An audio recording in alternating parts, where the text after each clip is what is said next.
You can feel it tonight. That quiet ache beneath the noise. It is not pain exactly, more like a soft pulse reminding you that something inside still breathes, still waits. The world outside has gone dim. Even the city seems to hold its breath. Somewhere between the hum of the streetlights and the ticking of the clock, you realize how long it has been since you last listened to yourself. The silence feels heavier than usual, but not unkind. It does not want to hurt you.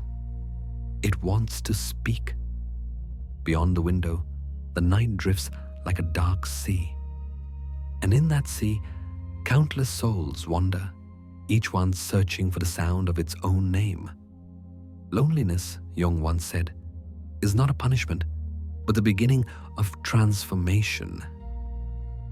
It is the moment when the soul, tired of distractions, finally returns to its depth.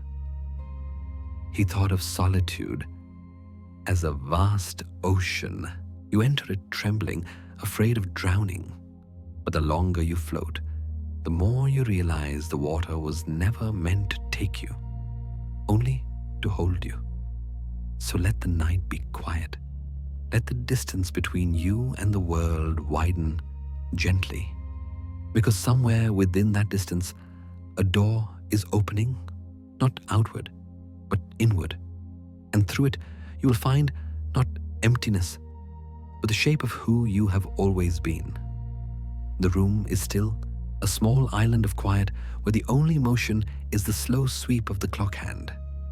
Lamplight rests on the table and softens the corners, turning every edge into something kinder. He sits without purpose, as if the chair has been waiting for him all along, and the air seems to listen more than it speaks. In this hush, even the dust moves like thought, unhurried, unafraid, almost tender. At first, the silence feels like a closed door. Then it becomes a corridor. The mind sends out a word and hears it return. Changed. As if the walls themselves are thoughtful. The room is a sounding board, and every quiet idea comes back as a question that asks to be held a little longer. He notices how often life has been arranged to avoid this moment. There have been screens, conversations, tasks that filled the hours with small brightness. None of them were wrong, but all of them were loud. Now the volume falls, and what remains is the simple pulse of being here. A rhythm as steady as the clock. Loneliness enters like a careful guest, not to accuse, but to reveal. It is the first mirror a person ever meets when the crowd has gone home. In that mirror, he sees not failure, not lack, but an outline that invites color, a shape that asks to be filled from within. The question is gentle and exact. What has been abandoned in order to belong? He sees how thoughts bounce and return, how a doubt sent forward circles back as curiosity. The room makes echoes of feeling, not to haunt him, but to help him measure their weight. A memory rises, almost harmless now, and he recognizes that it has only wanted attention, the kind given to a plant moved closer to the window. The night answers by staying quiet, which is its way of saying continue. He lets the shoulders lower and the breath deepen. For 5 minutes, he does nothing but sit and listen to the body that has carried him through every hour without applause. In, a soft gathering. Out, a longer release. The mind tries to narrate, then remembers the task and simply keeps time with the lungs. In this small practice, the mirror clears. A fear that once demanded explanation becomes a feeling that can be held. A wish that was delayed takes a single step toward language. He understands, without needing to prove it, that not every ache is a problem and not every silence is empty. The room remains a patient instrument, When a thought arrives sharp, it returns rounded. When a worry goes out heavy, it comes back lighter, as if sanded by wind. The echo is not punishment.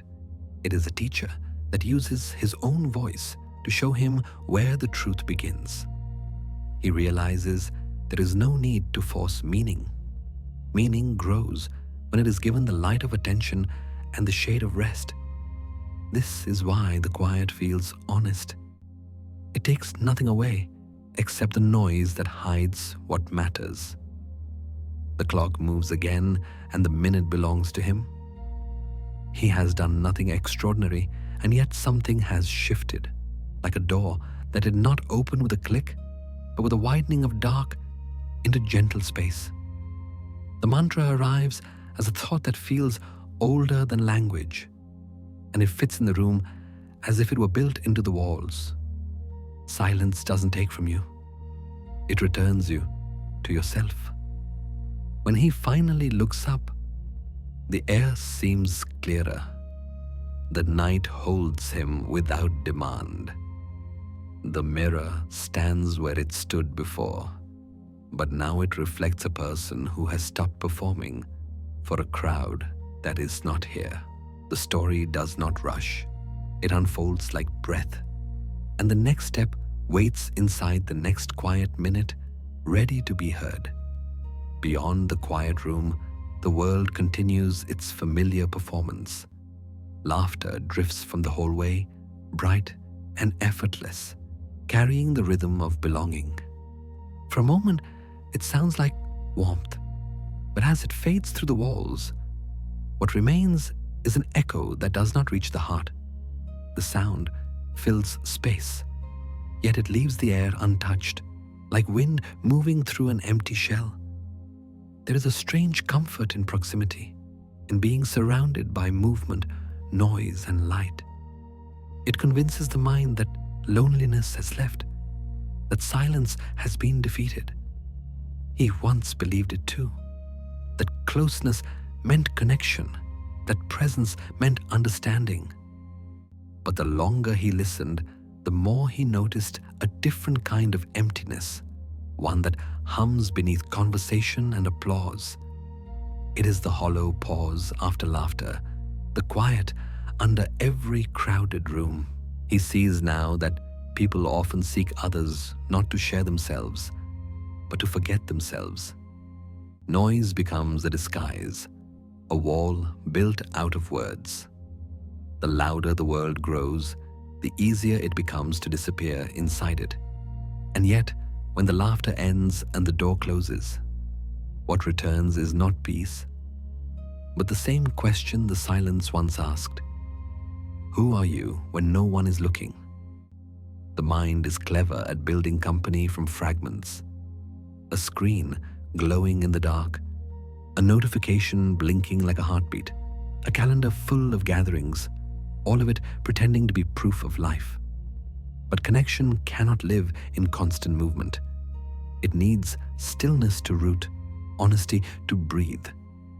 What we call companionship often hides a quiet bargain. I will distract you from yourself if you will distract me from mine. He remembers the nights when he stayed too long in conversations that meant nothing, laughed at jokes that dulled his own truth, and called it friendship. Each time he returned home heavier, as though every word borrowed from others had cost him a piece of his own voice. The next morning, the silence felt sharper, like a mirror reflecting how much he had traded just to avoid looking at it. There is a tenderness in realizing this without anger. People are not deceitful by design. They are afraid of hearing the depth of their own thoughts, afraid of meeting the quiet that lives beneath their noise. Society teaches that silence is failure, that solitude is suspicion, and so the crowd becomes a refuge. But a refuge built from fear is not a home. It is a maze that loops back to itself. He begins to wonder what would happen if, just once, he stopped chasing sound. if he could let the laughter move past without needing to join it.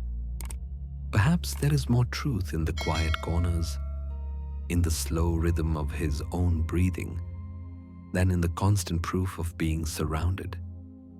To find company in himself is not withdrawal, but return. For tonight, he tries something simple. He writes down 3 things he does only to feel the emptiness.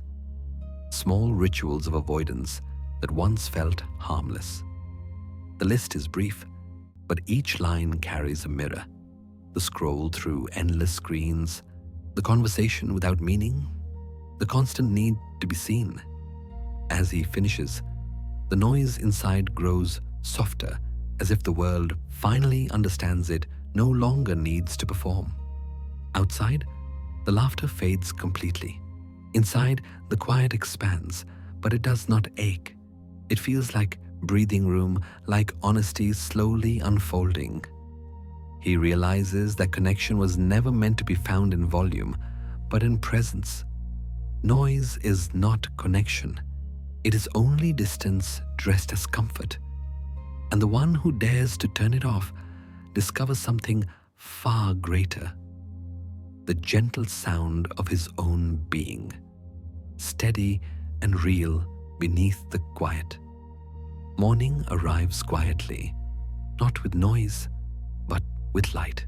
It slips through the thin fabric of the curtains, painting soft lines across the room. Dust moves slowly in the air, each grain catching a fragment of sun before falling back into stillness. It is in moments like this that the world seems to breathe again, calm, unhurried, alive in silence. He wakes, though he is not sure when waking truly began. Perhaps it started not with sleep's end, but with resistance's surrender. The loneliness that once felt like a storm now feels like a tide receding, leaving behind smooth sand and scattered shells. Nothing has been added, nothing has been taken away. Only the noise has settled, revealing the texture of quiet beneath. For so long, he fought against solitude, treating it as an intruder to be kept out. He filled his days with movement, his nights with distraction, afraid that stillness might expose him.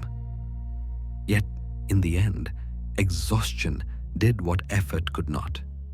It emptied him of struggle until there was nothing left to fight. And in that quiet collapse, something tender began. Not defeat, but release. He realizes now that peace was never hiding from loneliness. It was hiding beneath his refusal to feel it. The mind, like a shaken glass of water, cannot clear until it is left alone. The longer he sits, the more the surface steadies. Thoughts drift in, then dissolve. Worries knock, then fade. In their absence, he begins to hear the smallest sounds, his breath, the creak of the chair, the faint hum of life continuing outside. The air itself feels lighter, as if relieved to no longer carry the weight of his resistance.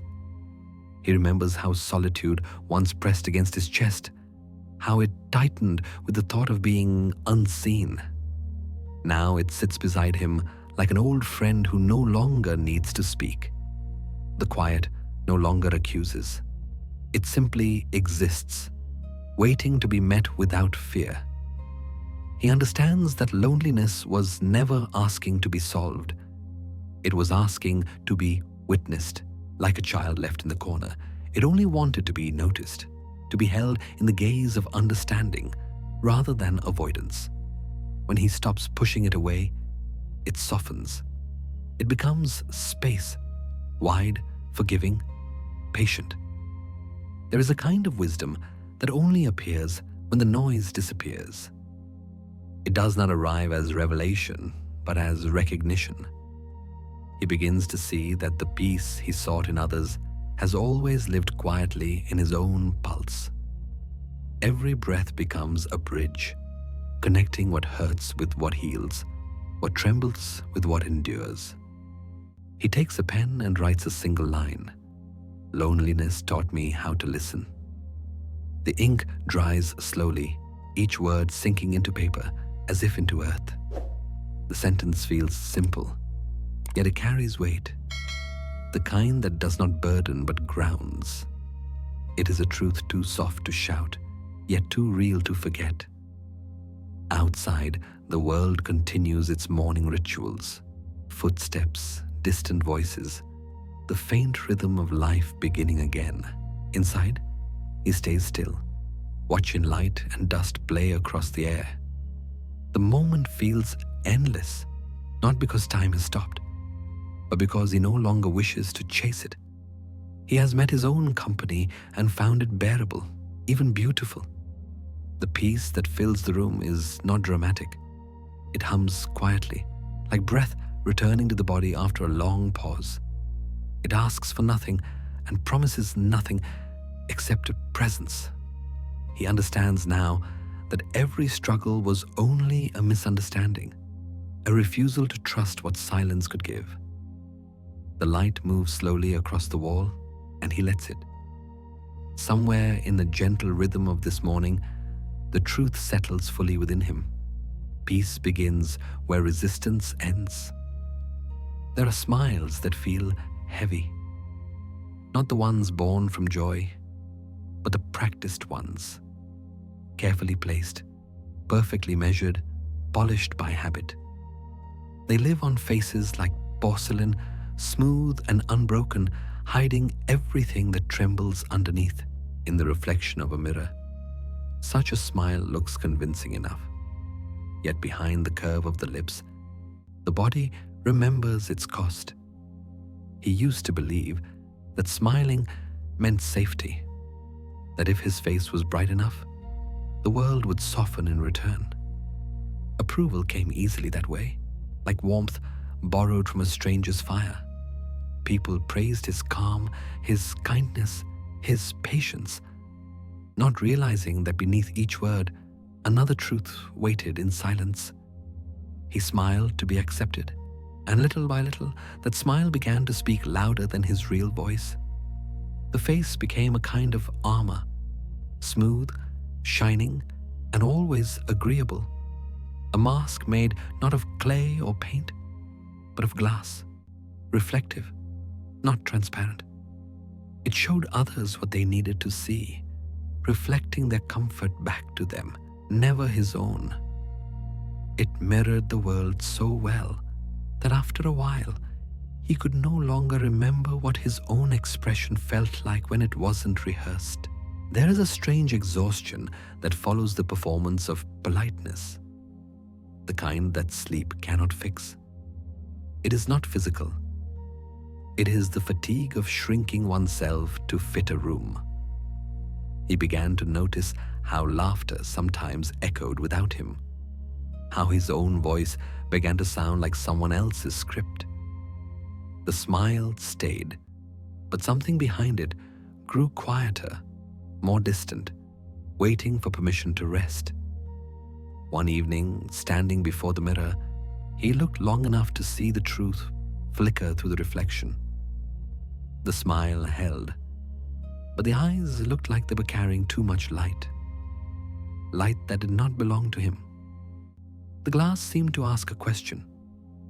When did pretending become easier than honesty? He had no answer, only a feeling that the mask had protected him once, but now it was beginning to suffocate. He realized that every mask begins with good reason. It is never built out of deceit, but out of survival. A child learns early that peace is easier to maintain when the truth is softened. A worker learns that composure earns approval. A lover learns that silence avoids storms. Each lesson leaves a layer of glass until the reflection becomes the only thing left to show. But protection turns into prison when we forget who it was built for. The smile meant to comfort becomes a boundary between the world and the heart. It stops emotion from flowing both ways. Nothing painful gets in, but nothing real gets out. In its quiet way, the mask teaches invisibility. He takes a moment to write one sentence on a blank page. I pretend to agree so I will not be disliked. The words are small, but they echo. They do not accuse. They simply reveal. And in that admission, a thin crack appears in the mirror. Light seeps through, soft and honest.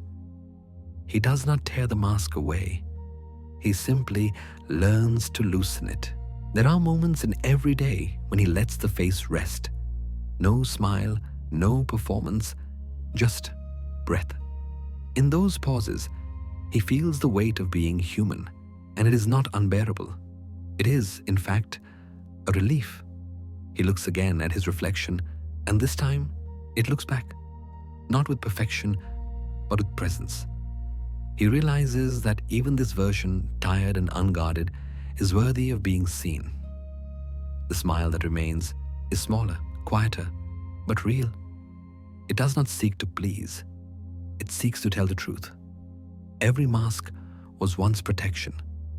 But when the danger fades, the courage lies not in keeping it intact, but in learning to take it off gently without fear until the glass becomes a window once more. Applause is a strange sound. It fills a room quickly, flooding every corner with warmth. Yet the moment it fades, a heavier silence follows. In that silence, he stands among the crowd. Lights shining, faces turned toward him, every eye expectant, admiring. To anyone watching, this looks like triumph. But beneath the weight of so many gazes, something inside begins to feel small, almost hollow. Approval, he once thought, was proof of worth. Every nod, every compliment, every hand reaching out felt like sunlight after a long winter. He learned early how to please, how to arrange his words, soften his tone, and give people what they wanted to hear. Each gesture of acceptance became a small victory, a sign that he belonged. But over time, the victories multiplied into chains. The need to be liked began to shape everything: how he spoke, how he dressed, how he existed. The more he was seen, the less he could see himself. It is a subtle kind of captivity, one that wears the disguise of affection. People say they admire you, but what they admire is a version carefully edited for their comfort. The self becomes a reflection built out of others' expectations, and the mirror grows heavier each time it is lifted. What once felt like belonging starts to feel like performance. What once sounded like love becomes noise. He begins to realize that approval is a fragile currency. It buys moments of validation, but costs fragments of freedom. Each time he bends to be accepted, a small part of his authenticity is spent. And when the applause stops, he finds himself counting what remains, wondering when he started mistaking recognition for connection. In a world that measures worth by visibility, it is easy to forget that being seen is not the same as being understood. Tonight, the air feels thick with echoes of praise that no longer touch him. He imagines how different it would feel to be unseen for a while, not ignored, but released. No spotlight, no performance, no proof to offer, just presence. The idea feels both terrifying and tender, like standing at the edge of a deep lake, unsure whether to step in. He decides to try something simple. For one day, he will not boast, not explain, not share. No photos to prove joy, no words to justify silence. Instead, he will listen, not to the noise of approval, but to the quiet beneath it. The mind resists at first, reaching for the familiar pulse of feedback, the small rush of being noticed. But as hours pass, something begins to loosen. Without the audience, his thoughts grow slower, his breath deeper, his own company less foreign.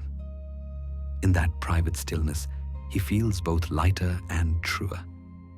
It is strange how freedom can feel so close to invisibility, and yet so full of life.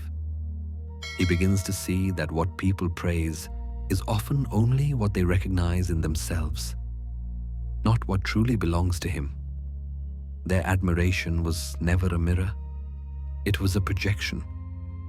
And the moment he stops depending on it, he stops being defined by it. The lights of the crowd dim. The applause fades into memory. Alone, he stands again in the same quiet that once frightened him. But this time, it feels like ground, not emptiness. What they praise is not always what you are. The words drift through his thoughts like a tide pulling back to sea. He understands now that worth does not need witnesses, and that sometimes the purest form of validation is the silence that follows when you finally stop asking for it. Rain begins without warning. Not a storm, but a slow, patient fall, the kind that softens everything it touches. The air smells of earth and metal, the sky washed pale. He stands by the window, watching droplets trace uneven paths down the glass, each one catching the faint reflection of his face before slipping away. The sound is steady, almost kind. It feels like the world reminding him how to let go. For years, he has worn the same expression, calm, composed, endlessly agreeable. It is the face that survives meetings, conversations, expectations. It has learned how to respond at the right moment, how to hide the small tremors of truth. Every day, it performs without question, and in return, the world offers peace in the form of predictability. But beneath that performance, there has always been a quiet ache, the kind that asks, who would I be if I stopped pretending? The rain continues, and he imagines it as something more than weather. Each drop is a small act of honesty, washing away the layers that time and approval have left behind. The foundation of the mask begins to thin. Powdered smiles, painted confidence, polite restraint, all dissolve under the weight of water. What remains is not beautiful in any familiar way, but it is real. The raw skin beneath breathes again. He realizes that authenticity is not the bright cinematic truth people talk about. It is quieter, slower, almost imperceptible. It lives in small gestures, the unfiltered laugh, the pause before speaking, the moment of stillness before answering yes when the heart means no. These moments are fragile, but they are the pulse of something alive. They are what remain when everything unnecessary has been rinsed away. To be authentic is to risk being misunderstood. The world prefers consistency over honesty, and the self that changes makes others uneasy. Yet there is a strength in imperfection, a steadiness born not from performance, but from presence. When he stops trying to maintain an image, he begins to inhabit his own body again, to hear his thoughts without translating them for someone else's comfort. He takes a notebook from the table, opens to a clean page, and writes one simple line. I feel most like myself when I am not being watched. The sentence surprises him with its clarity. It is neither confession nor rebellion, only recognition. It tells him that freedom does not require isolation. It requires permission. Permission to exist without editing. Outside, the rain begins to ease. Puddles form on the street, mirrors of soft light and movement. In them, his reflection shimmers, imperfect and alive, no longer fixed. He sees a face that belongs not to the world, but to him. One that smiles when it wishes, frowns without apology, breathes without performing. For the first time, he does not rush to fix it. The quiet after the rain feels different from silence. It hums low and steady, like the sound of something truthful finding its rhythm. He stands still and lets it fill him. The world does not end when the mask falls. It simply becomes honest. He turns from the window and lets the damp air touch his skin. There's no grand revelation, only ease. A calm born from finally returning to the beginning. The rain outside slows to a whisper, and the reflection in the glass no longer hides behind light. It just looks back, patient, real, unafraid. Authenticity is the quietest form of courage. There is a room in every mind that no one visits often. It sits above the daily noise, tucked away like an attic whose door is easy to ignore.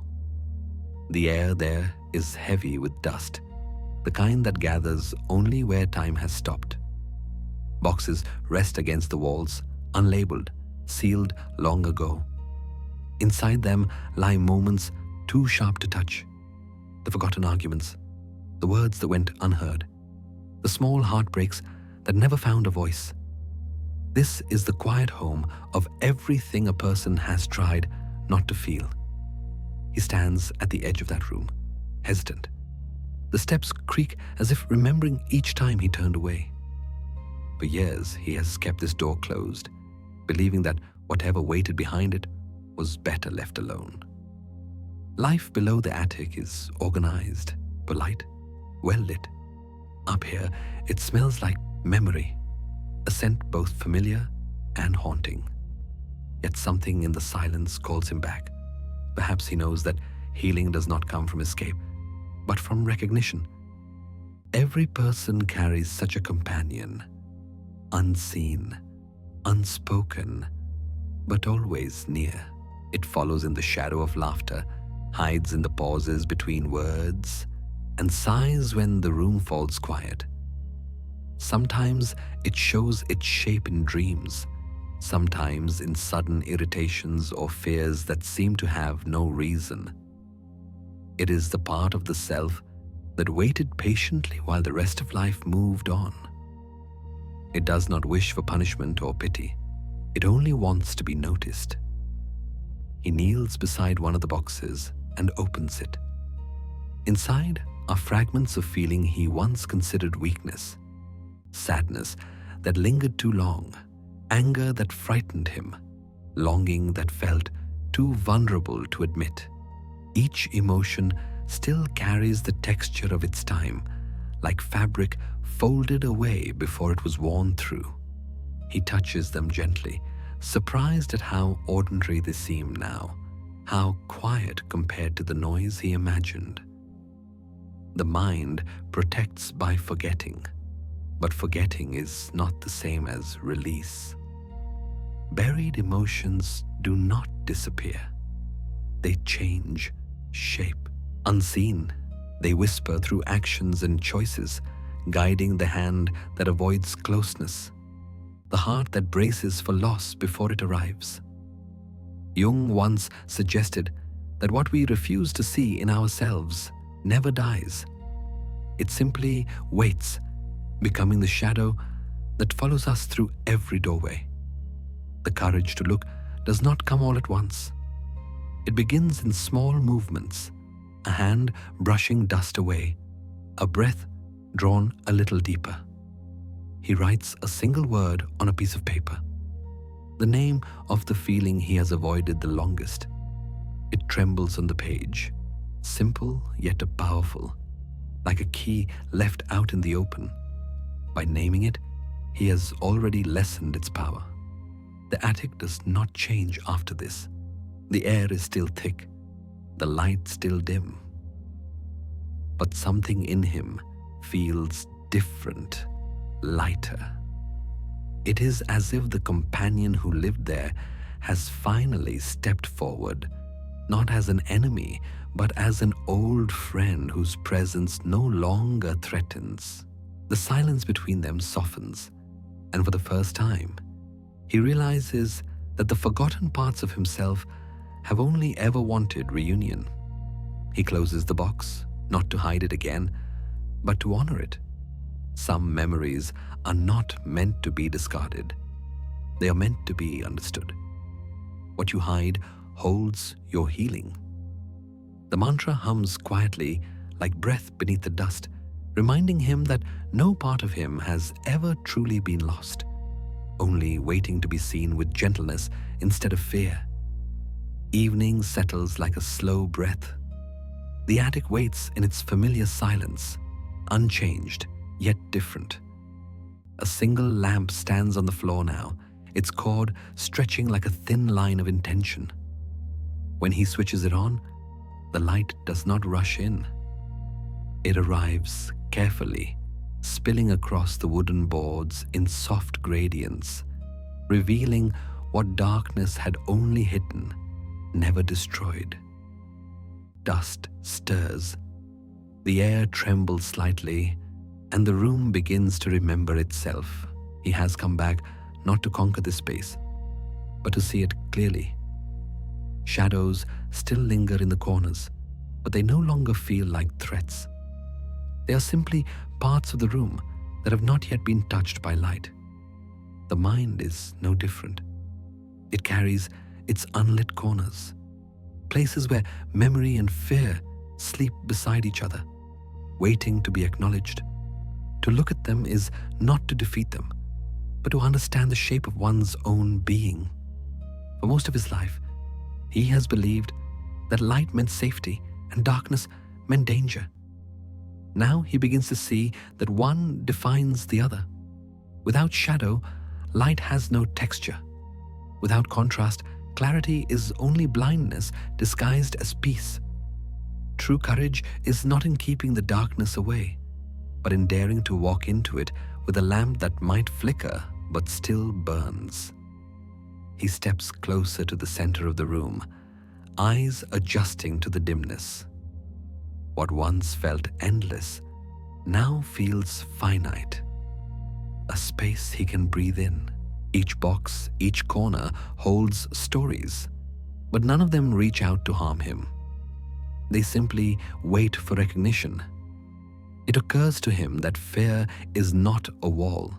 It is a mirror that shows the distance between who he was and who he is willing to become.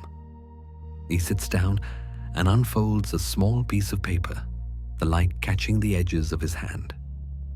The exercise is simple, yet it feels sacred. He begins to write a letter addressed not to the world, but to the weakest version of himself, the one who hesitated, who apologized for existing, who mistook endurance for strength. You did what you could, he writes slowly. You hid because you were scared, not because you were broken. I see you now, and I will not turn away. The ink pools in small pauses, as if the words themselves need time to breathe. When he finishes, the letter rests on his lap like a truce. The lamp hums softly, filling the space with a faint warmth that no sunlight could replicate. He does not tear the letter, nor fold it away. He leaves it open as a gesture of presence, an acknowledgement that healing is not forgetting, but staying long enough to understand. The courage to look is not a single act. It is a practice, a slow illumination that continues each time one chooses to remain with discomfort instead of escaping it. The more he allows the light to reach, the gentler the darkness becomes, as if grateful to be seen. The room feels less confined now, not because it has grown, but because his fear has shrunk to fit reality. As he turns off the lamp, the shadows return, soft and natural, no longer ominous. They fold into the room's quiet breathing. He understands now that light is not the opposite of darkness. It is its companion, its translator. To look is to begin to free. The mantra lingers in his mind as he descends the stairs, carrying the glow with him, not in his hands, but in his eyes. The rain has stopped, though the sound of it still lingers in memory. That rhythmic whisper against the window, the breath of clouds releasing what they could no longer hold. The air is softer now, carrying the scent of wet earth and the faint hum of renewal. Outside, puddles scatter across the street like mirrors left behind by the storm. In them, the world appears doubled, sky and ground folded into one reflection. The light has changed.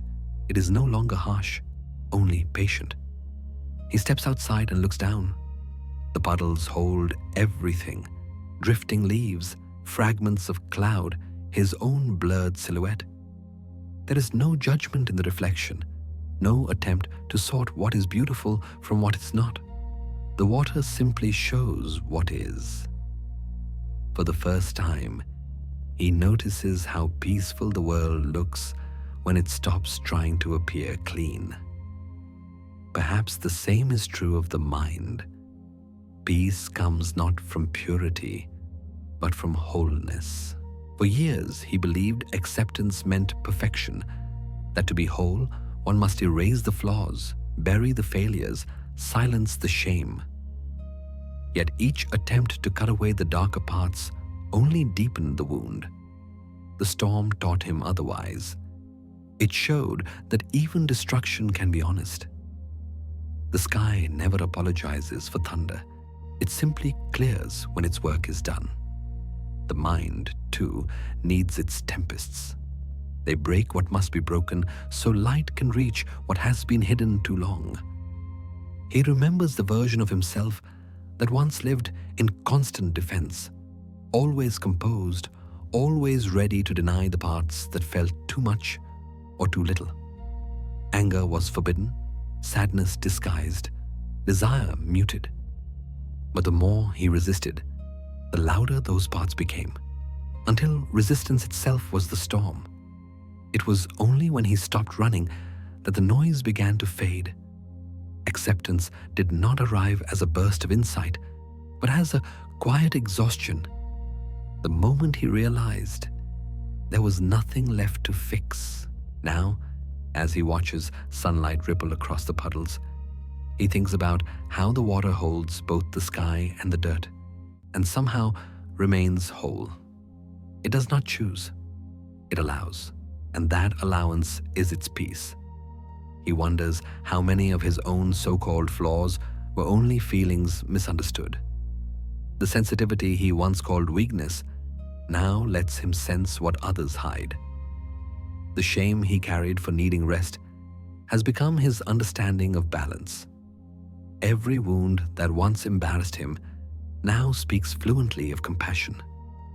He kneels beside the reflection and smiles faintly. The surface trembles, but the image remains. Wholeness, he realizes, is not the absence of shadow. It is the recognition that the shadow belongs. Nothing within him needs exile. He can be the rain and in the clearing sky, the noise and the stillness, the fear and the courage that follows it. He takes a moment to whisper to himself, almost as if speaking to the sky. I forgive the storm for what it taught me too well. The words dissolve into the breeze, carried somewhere beyond the edges of the day. He stands, lighter now, as if gravity itself has eased. The world gleams with quiet gratitude, every reflection shimmering between imperfection and grace. He understands that peace does not mean the weather will never change. It means he is no longer afraid of its rhythm. The clouds will gather again, the sky will darken. But he is not the storm. He is the space that holds it. He is the sky, not the weather. Two candles stand side by side on the table, their flames leaning gently toward each other. The light they share flickers as one, and for a moment it is impossible to tell where one ends and the other begins. This is how love often looks. Two souls mirroring warmth, believing that what glows between them must come from the other's fire. Yet when one flame dims, the room feels colder, and suddenly the light that once felt shared reveals its illusion. It was never borrowed. It only reminded each of what was already there. He remembers when love felt like completion, the rush of recognition, the comfort of being understood, the sweetness of being chosen. It was as if the emptiness inside had finally found its echo. But over time, the echo grew distant. The things that once healed began to demand, and the affection that once soothed began to weigh. What he mistook for wholeness was dependency wearing a kind disguise. The heart had mistaken reflection for rescue. Jung wrote that what we love in others is often what we have lost in ourselves. The kindness that moves us, the strength we admire, the calm that steadies us, all are parts we have forgotten how to hold. Love becomes a mirror, and without realizing it, we start to chase what we once abandoned within.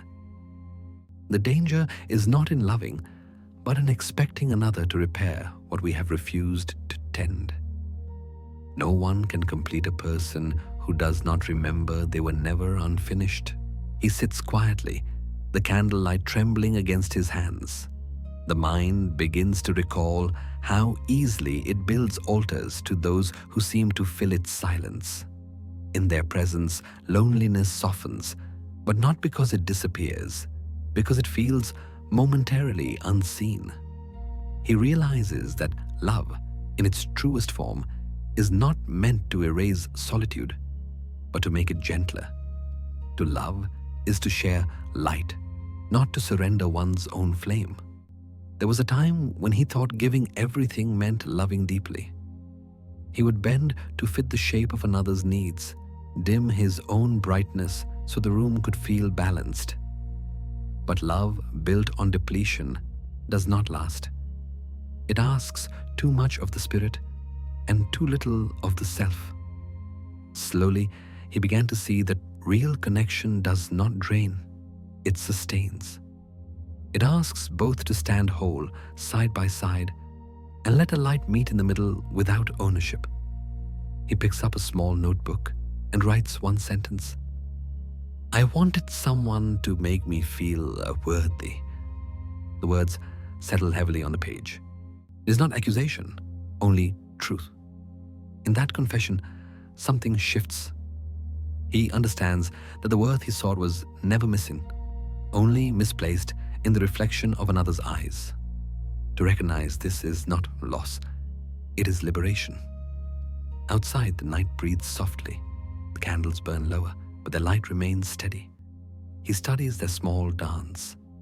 Two flames, neither competing nor consuming, simply coexisting. It is a quiet reminder that love, at its best, does not complete or correct. It expands. It meets what is whole and honors what is human. As he watches the wax pool beneath the wicks, he feels no sadness. The glow is gentle now, balanced.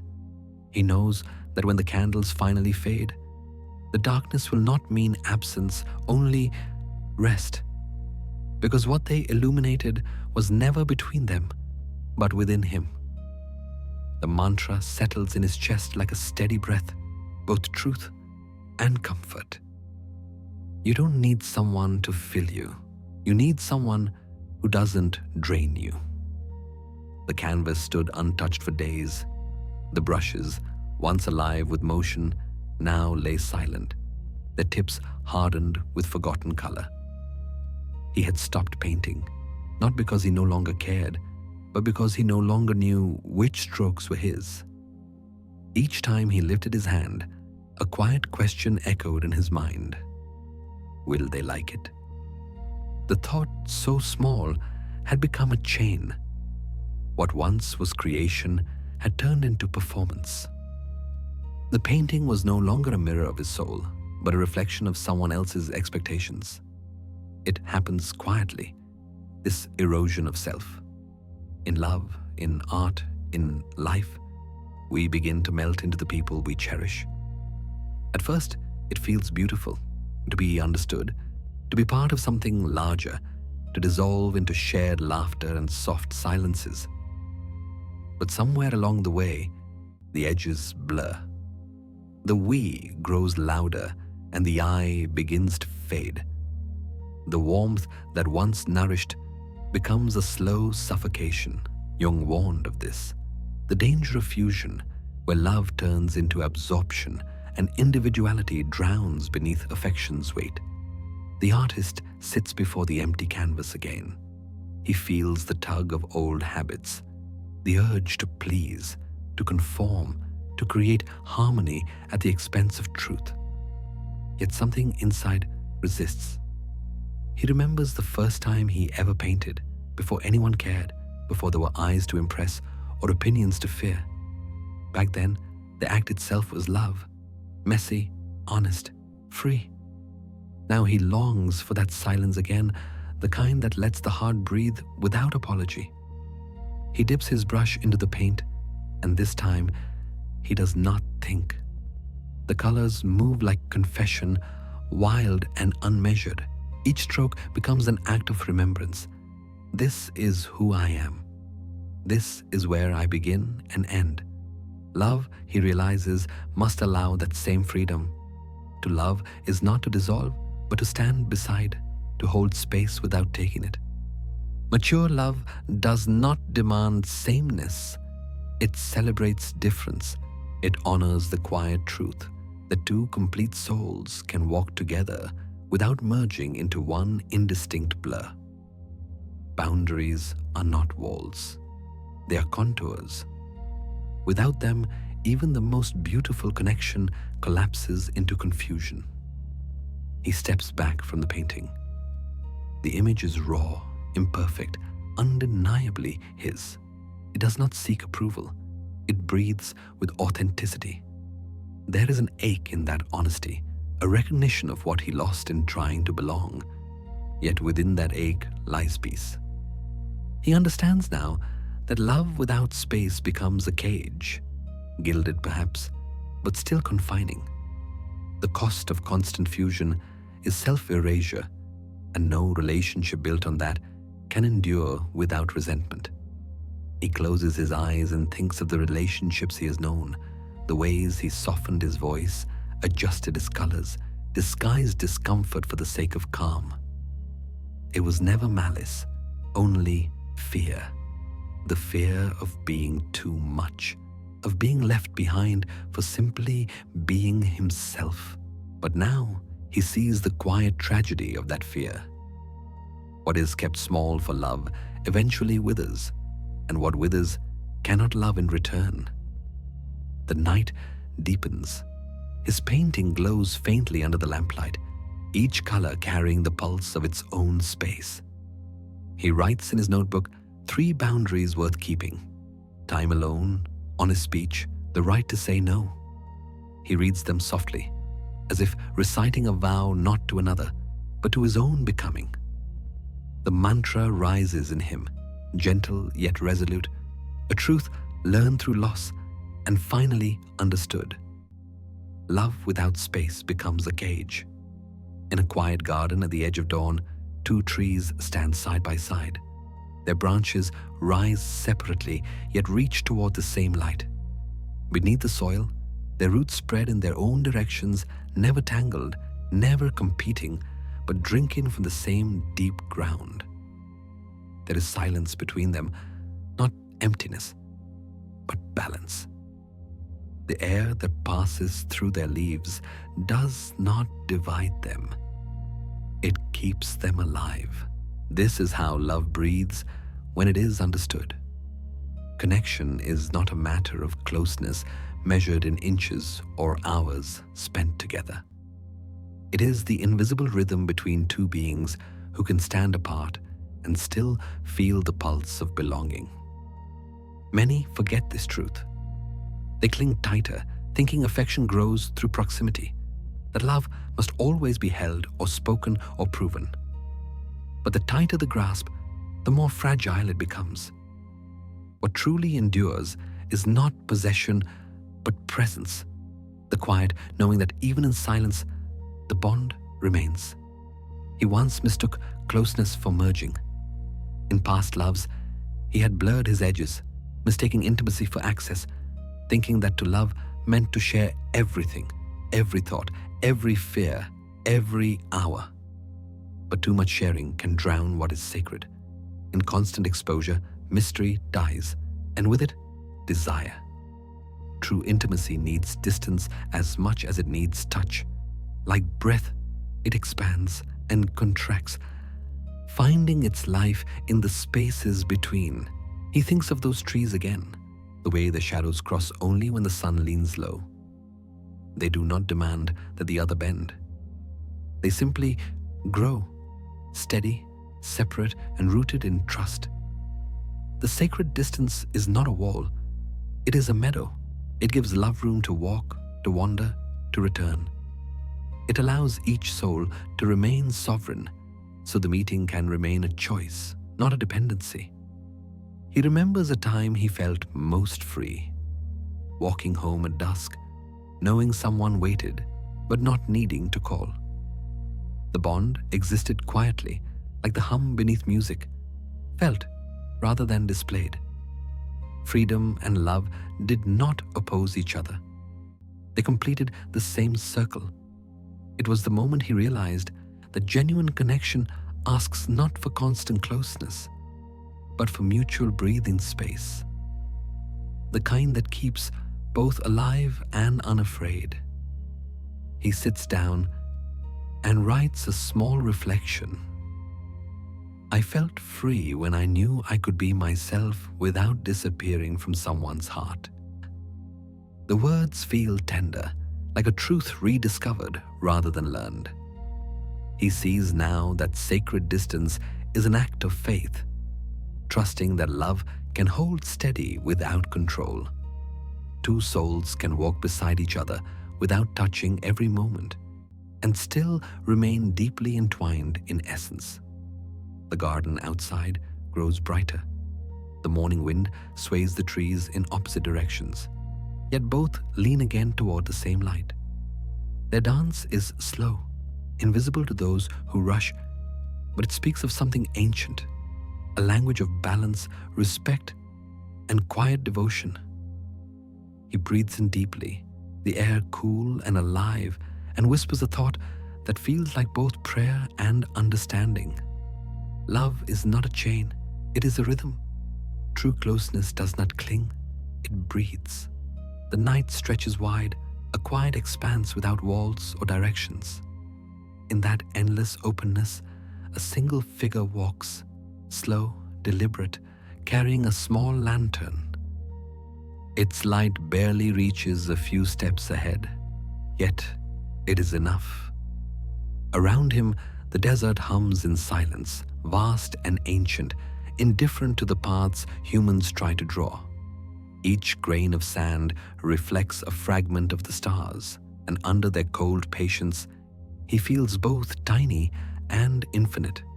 Freedom, he realizes, begins not in movement, but in the willingness to walk without needing a destination.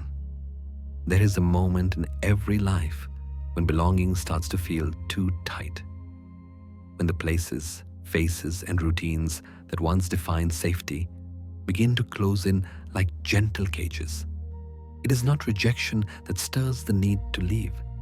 It is something deeper, an instinct that whispers, "You have learned what you needed here."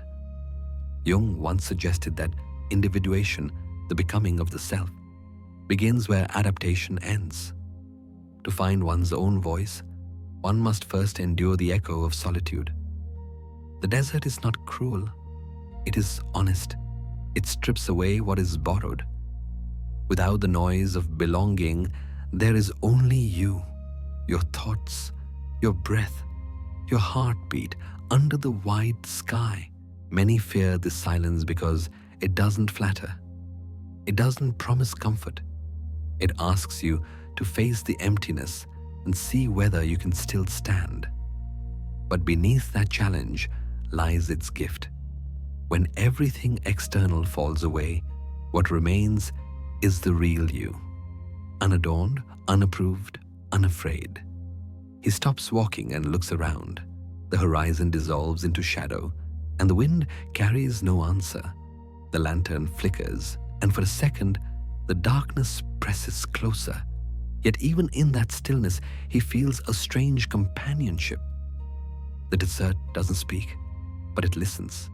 It allows him to exist without expectation. There is no applause, no validation, no role to play, only presence. He remembers the nights he once spent surrounded by people, laughter echoing like a mask against loneliness. How easily noise was mistaken for connection. But here, in the vast absence of everything, the silence feels fuller, as if containing 1,000 unseen lives. It is here he understands that solitude is not exile, it is invitation. The desert calls not to isolate, but to awaken. He sits on a cool sand and takes a deep breath. For the first time in months, he turns off every device. No messages, no screens, no reminders of who he is supposed to be. The only sound is the wind moving softly over the dunes. In that stillness, the mind stops demanding, the body stops performing, and the soul begins to hum its own forgotten song. There is no belonging here, and yet everything belongs. The stars remain distant, but their light is enough to guide him home, not to a place, but to a state of being. The desert, once feared for its emptiness, becomes a cathedral of silence, where he kneels not in prayer, but in recognition. He lifts the lantern again, the flame small yet unwavering. It casts no promise, only truth. Freedom does not arrive with company. It begins when belonging ends. At the edge of the city, where the lights fade into open fields, a man stands before a fork in the road. Behind him lies the comfort of familiarity, voices, promises, and patterns that hum like a song he no longer believes in. Ahead stretches a narrow path, dim and uncertain, swallowed by quiet. There is no one to tell him where it leads, only the sound of wind in the grass, like breath against the ear of the earth. He feels the weight of the moment, not in his feet, but in his chest, the still ache that comes when safety and truth no longer live in the same direction. He knows what the road behind offers: the illusion of belonging, the warmth of routine, the praise that comes when one stays within the lines. Yet that warmth has grown heavy. It carries a quiet cost, the slow erosion of self under the weight of approval. Jung once said that comfort, when clung to too tightly, becomes a kind of prison.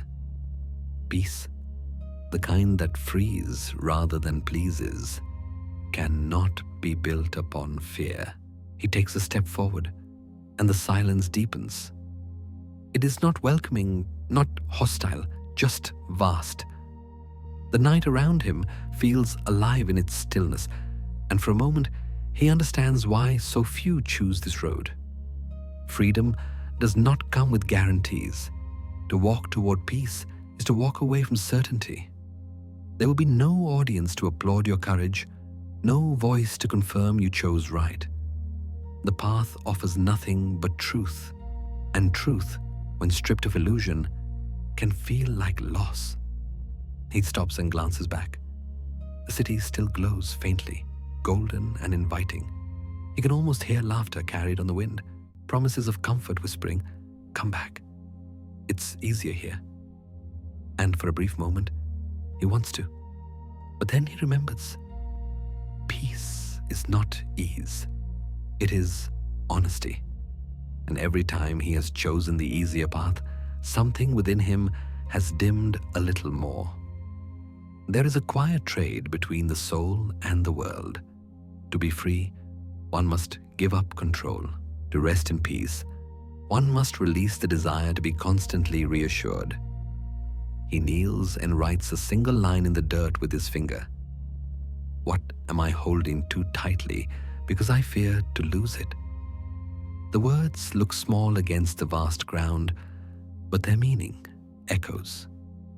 He realizes the things most fiercely protected often protect us least. The approval of others, the illusion of security, the certainty of plans. None of these are peace. They are the walls that keep us from finding it. The night grows colder, but not cruel. He feels lighter now, not because the burden is gone, but because he has stopped arguing with it. Some truths are not to be solved, only to be lived. Peace, he understands, is not found when everything feels stable. It arrives when you stop clinging to stability itself. As he finally turns toward the silent road, his steps make no sound. The air holds him gently, as if acknowledging his choice. The city behind him will keep shining, unaware that one of its own has chosen to disappear into stillness. That is the nature of peace. It makes no announcement. It only waits for the brave. He takes another step into the dark, the faint hum of quiet growing louder inside his chest. He has paid the price, and in the paying has begun to breathe. The mantra follows him softly into the night, like a promise whispered by the wind. Peace has a price, but so does pretending. The morning arrives without sound. The wind has stopped moving, and the lake lies untouched, a sheet of glass spread wide beneath the slow awakening sky. There are no ripples, no birds crossing, only stillness that feels both fragile and eternal. The surface mirrors everything above it: clouds, branches, faint light, all suspended in perfect calm. It is a quiet so complete that even thought seems to hesitate before entering. This is not the silence of absence, but of fullness, the kind that holds the entire world in a single breath. He sits beside the water, knees drawn to his chest, and watches as the reflection sharpens with each passing minute. Somewhere between sky and lake, he begins to recognize himself, not as a body, but as a presence within presence. For so long he had feared silence, believing it to be emptiness, the echo of being alone. Yet now, surrounded by it, he realizes silence was never against him. It had always been waiting, patient and steady, like an old friend standing just outside the noise. Jung once suggested that the soul speaks only in quiet symbols, that we hear its voice not when the world is loud, but when we stop resisting its stillness. He thinks back to the years he filled with sound, endless conversations, screens glowing through the night, distractions dressed as purpose. All of it an attempt to escape the simple fact that peace cannot be found outside. It does not need to be discovered because it was never gone. Peace is memory, the memory of what we are when the mind grows soft enough to remember. He closes his eyes. The lake fades from sight, but its stillness remains, unfolding inward. Beneath his fingertips, his pulse begins to steady. There is no lesson here, no demand to understand, only rhythm. The heart beats quietly, not as an instruction, but as a reminder. You are still here. The body, which once carried so much tension, begins to loosen its grip. Breath becomes the bridge between silence and awareness, flowing in, flowing out without effort. For 3 minutes, he lets everything go. No plans, no names, no definitions. The world continues beyond him, but he no longer needs to chase it. In this moment, he does not seek clarity or revelation. He simply listens. And in that listening, something profound yet unspoken arises. A sense of being held by something larger, something that does not speak but understands. It is not comfort in the ordinary sense. It is recognition. When he opens his eyes again, the light has shifted. The lake mirrors him perfectly now, and for a brief instant, he feels like part of it, not separate, not reflected, but continuous. The fear of stillness dissolves into gratitude. The silence, once a stranger, now feels like home. It asks for nothing, demands nothing. It only reminds him that beneath all storms, the surface always finds its calm again. He stands slowly, taking one last look at the mirror of water. The clouds drift above, and their shapes change with grace, yet the lake accepts each one without resistance.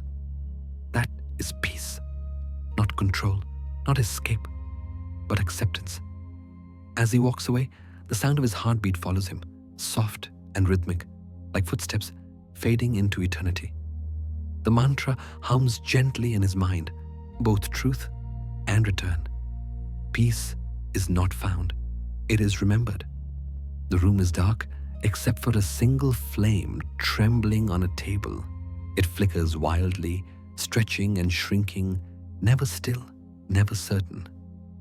The shadows it casts move with it, painting shifting shapes across the walls, a dance of light that never repeats itself.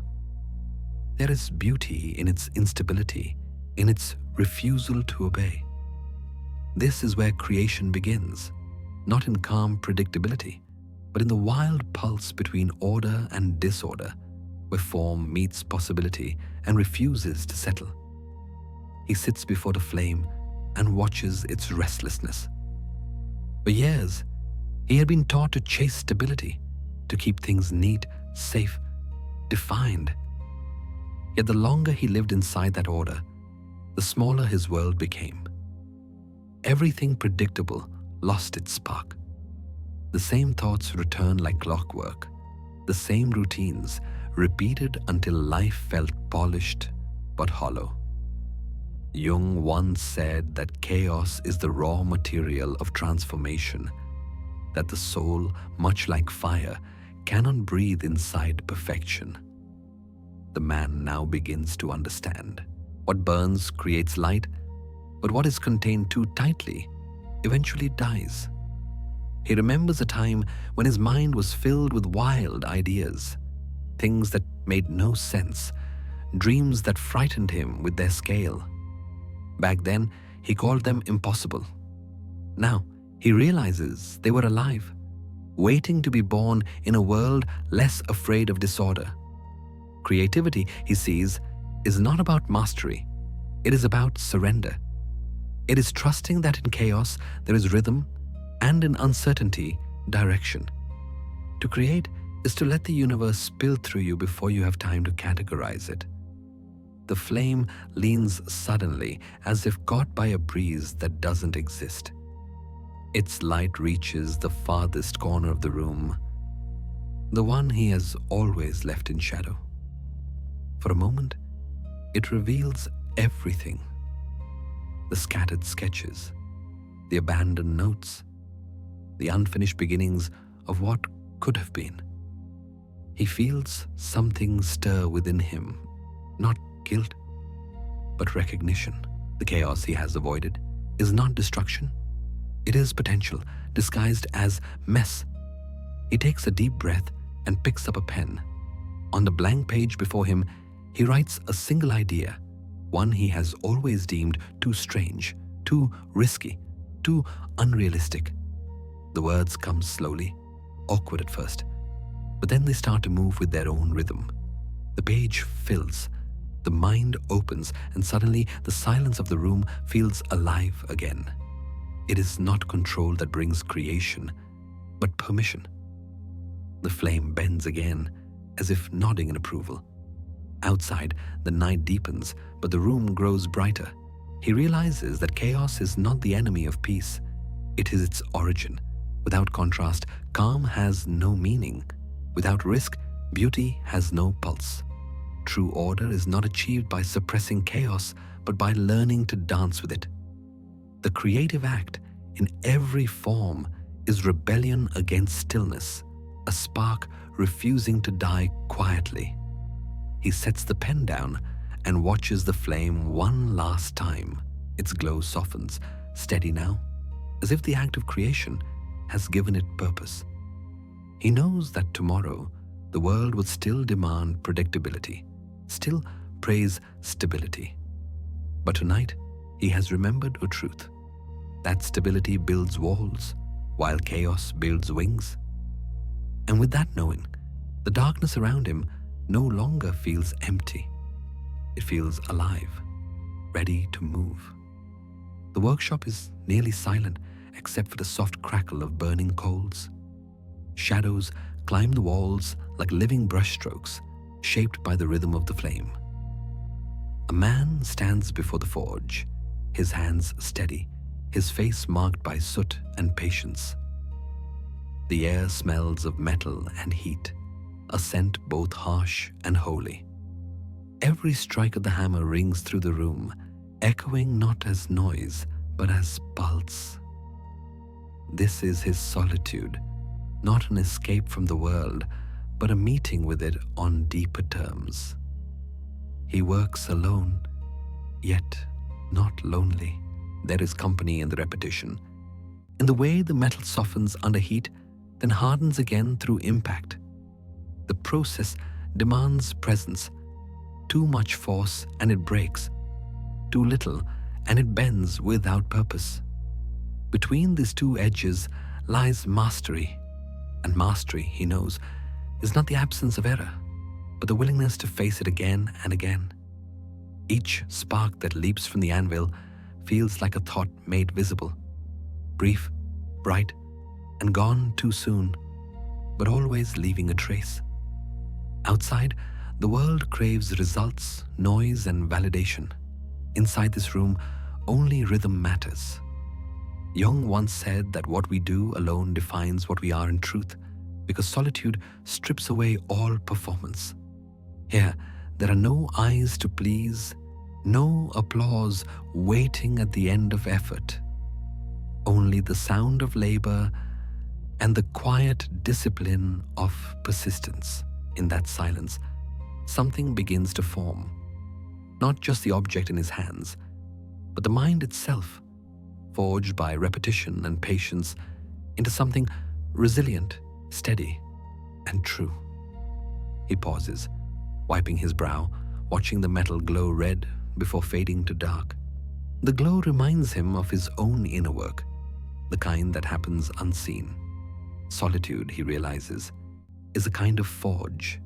It tests, it refines, it hardens where needed, and softens where it must. Every hour spent in silence is a hammerstroke against the ego, shaping it into humility, strength, and clarity. It is not the noise of applause that strengthens him, but the quiet weight of attention. He sets the hammer down and listens. The fire hums low, a constant companion. The flicker reflects in his eyes, small yet unyielding.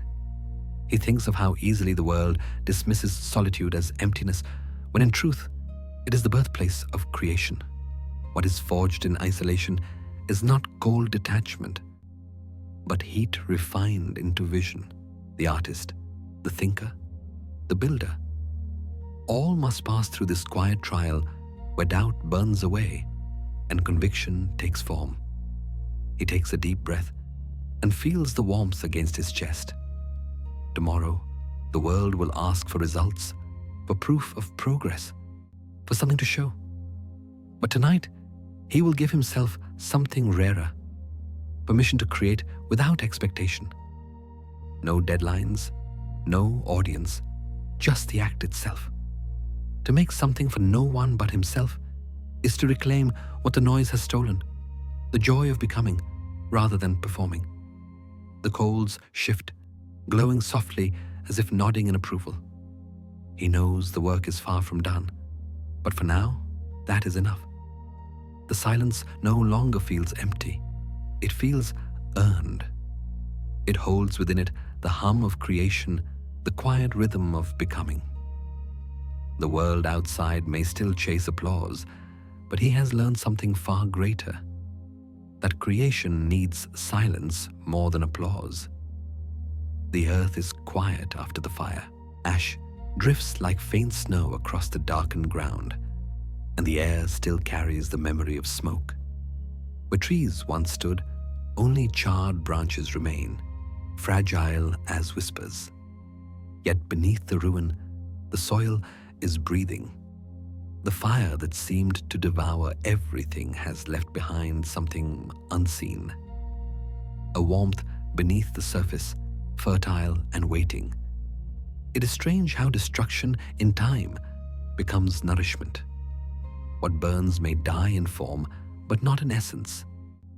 He walks slowly through the field, the sound of his steps soft against the soot. There is an unfamiliar calm in witnessing what once lived now rest. At first, it feels like loss, the silence after intensity, the emptiness that follows collapse. But the longer he stays, the more he senses something subtle stirring below. Nature does not mourn in despair. It renews through surrender. Jung once wrote that new life demands the death of old identities, that the soul grows by shedding the masks it once mistook for skin. The fire, then, is not punishment, it is purification. In the still air, he kneels and touches the soil. Beneath the thin layer of ash, it is warm, alive. A single green sprout pushes through, fragile, trembling, yet insistent. It does not know what came before, nor does it apologize for growing in the ruins. It simply reaches toward the light. That small stem becomes a lesson. Endings are not voids, they are doorways. The destruction that terrifies us is often the space our lives needed to breathe again. He remembers the versions of himself that burned away, the ones built on control, on pleasing, on pretending. Each fell apart in its own time, leaving behind a trail of emptiness he once called failure. But now he sees that collapse differently. When something in us dies, it is often the untrue part, the one that could not carry our becoming. The person who breaks is not weak, he is opening. The ashes are not evidence of death, they are the soil of renewal. He sits there and writes a small reflection in his notebook. I am ready to let the old story die, so something truer can live. The words feel solemn, but not sad, like closing a door gently after a long night. There is relief in naming what must end.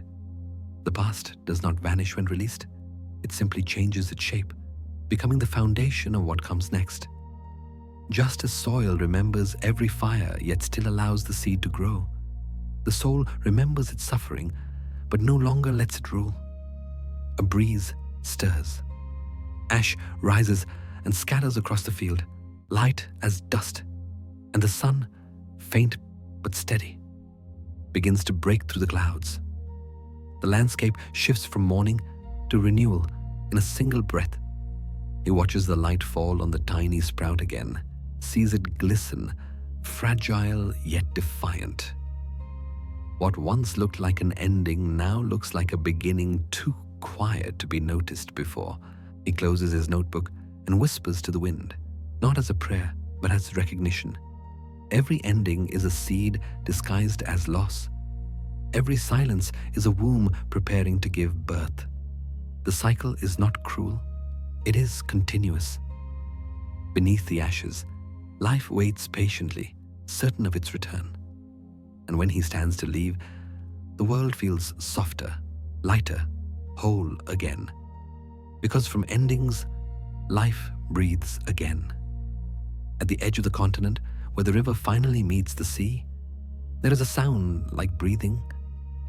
The current that once hurried through mountains, stones, and cities slows as it nears the horizon. The water hesitates for a moment, then merges quietly into something vast. There is no conflict, no resistance, only joining. What was once a river does not vanish. It becomes part of something greater. The taste changes, the color deepens, but its essence remains the same. This is how harmony happens, not through victory of one side over another, but through surrender.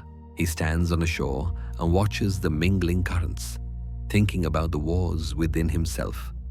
For years, his mind and heart had lived as rivals, reason demanding proof, emotion demanding release. Each spoke in a different language, neither willing to listen. When he followed the mind, life felt sterile. When he followed the heart, it often burned out too fast. It took him years to see that peace was never about choosing one. It was about learning to let both speak and realizing they were never enemies, only halves of the same voice. Jung called this process individuation, the becoming whole by uniting what was once divided. Logic and feeling, strength and vulnerability, control and surrender.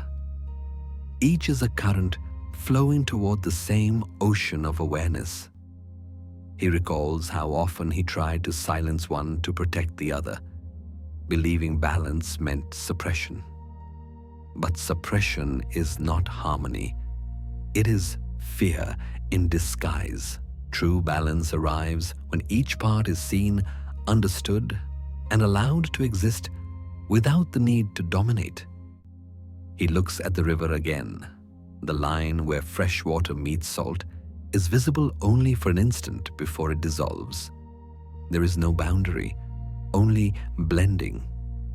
Perhaps this is what it means to be whole, to flow into one's contradictions without judgment.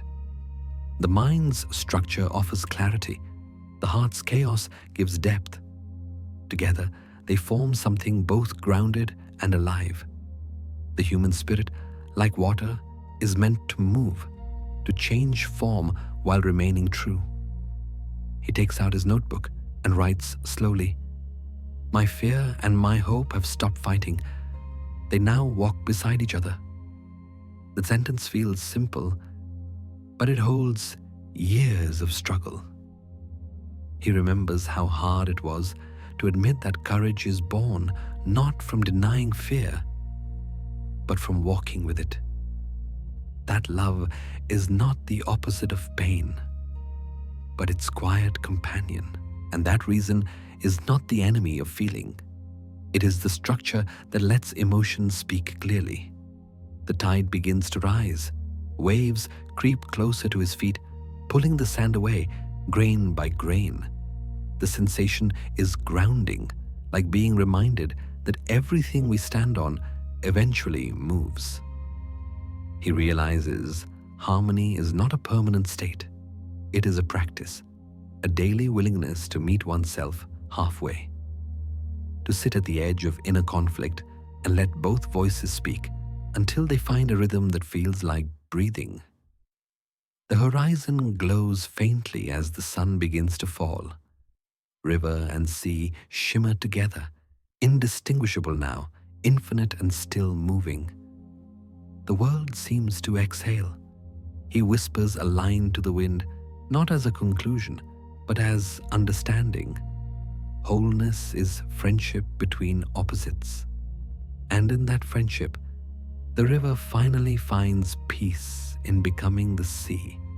Morning light slips through the half-drawn curtains, soft and golden, touching the dust that floats lazily in the air.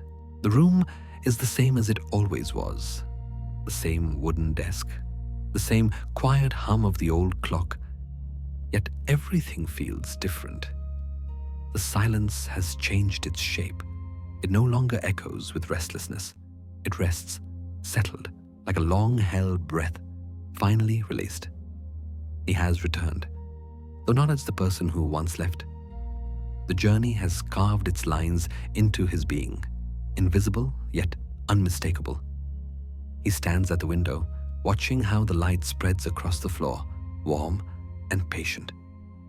Once, this room felt too small, a cage for unspoken dreams.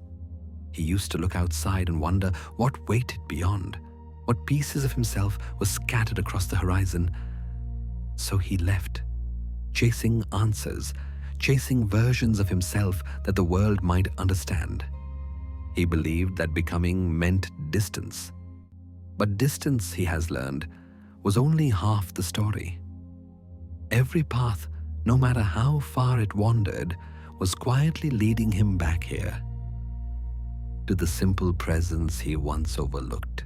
Jung wrote that life's second half is not about expansion, but return, the homecoming of the soul to its own center. He thinks of that now, standing in the golden stillness, realizing that the room has never changed. Only his way of seeing it has.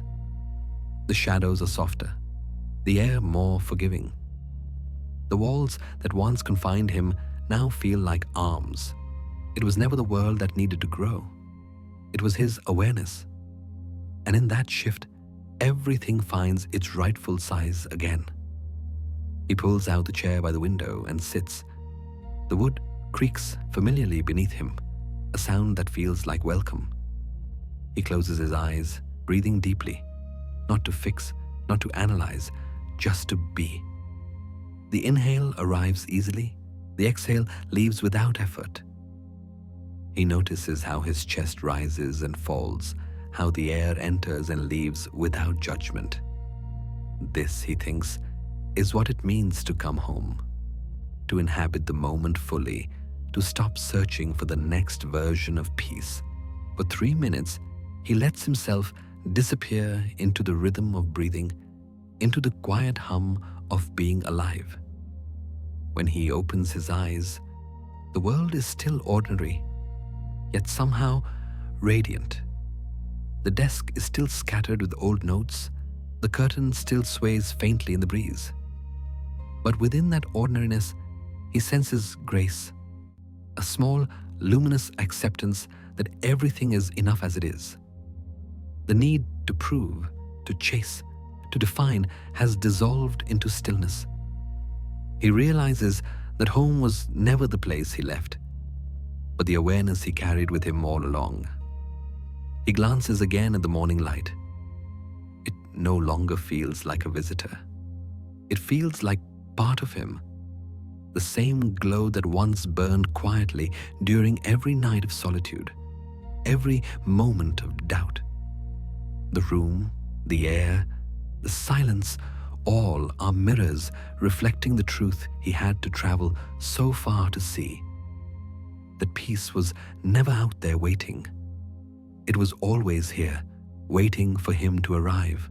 As he sits in that knowing, a small smile touches his face, not of triumph, but of recognition. The journey is not over, but the search has softened. He is finally where he began. Only now he understands. The mantra hums gently through his breath, a reminder as calm as dawn itself. Home was never a place, it was presence. The tide retreats in slow rhythm, leaving soft traces of foam on the sand. The sky stretches wide and pale, and the wind moves gently along the shore, whispering through the salt and silence. A lone figure walks where the water meets the land.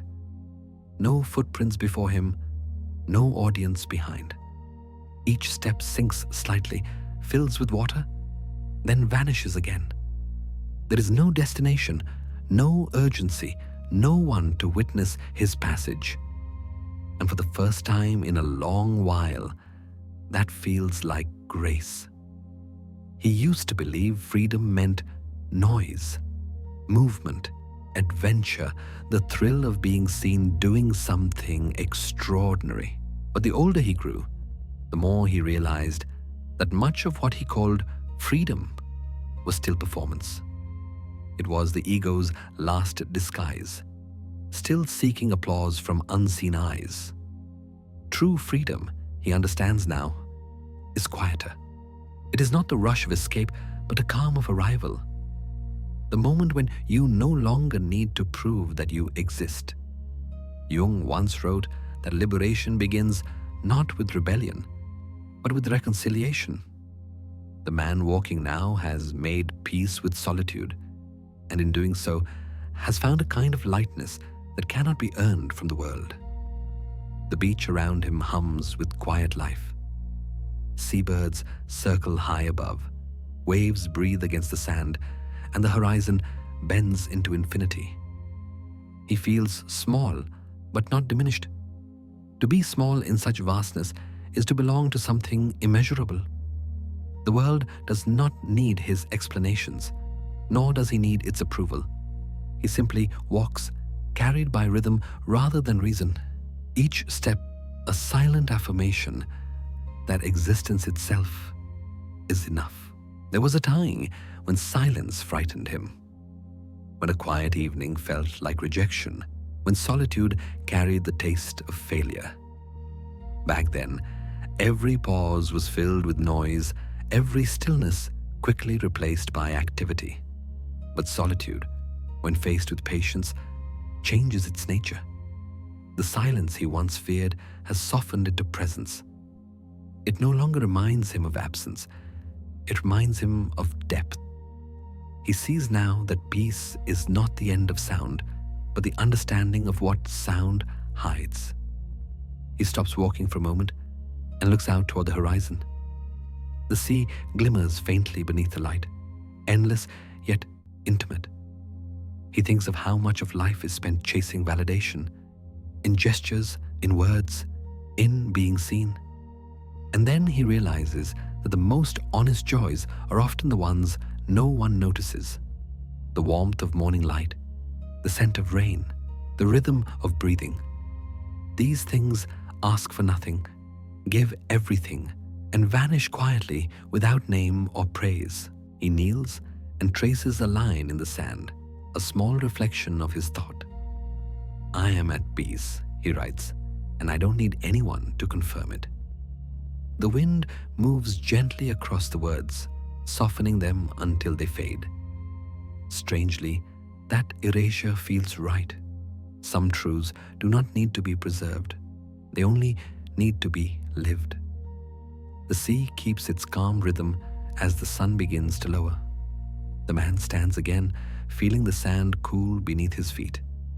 Freedom, he realizes, is not loud.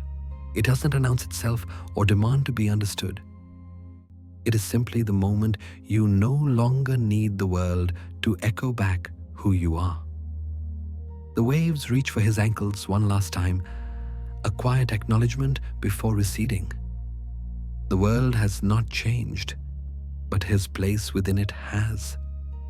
The silence he once feared has become his companion, steady, patient, and wise.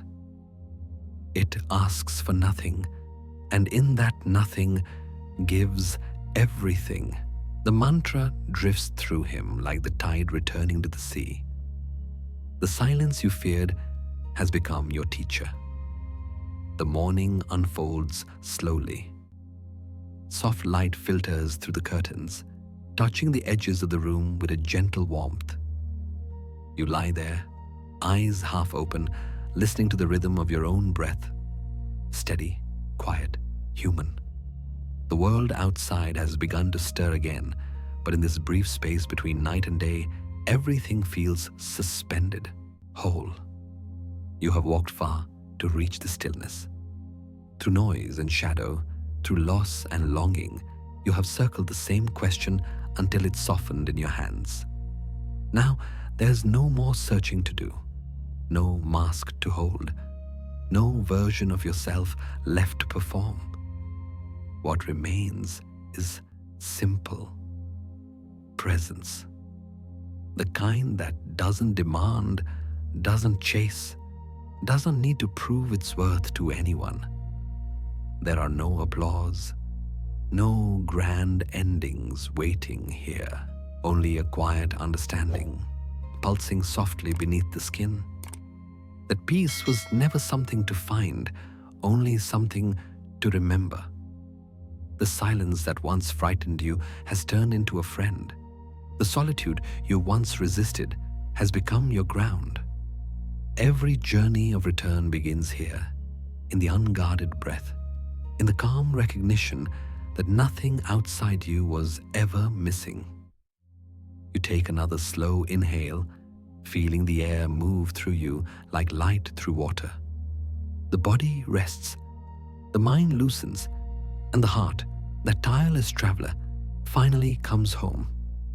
Outside, the day grows brighter, but a real illumination happens within. You are no longer running from yourself. You are standing still with yourself. And that is enough. The sun rises higher, spilling gold across the floor. You close your eyes again, not to escape, but to stay. Because now you understand. Peace was never meant to be chased.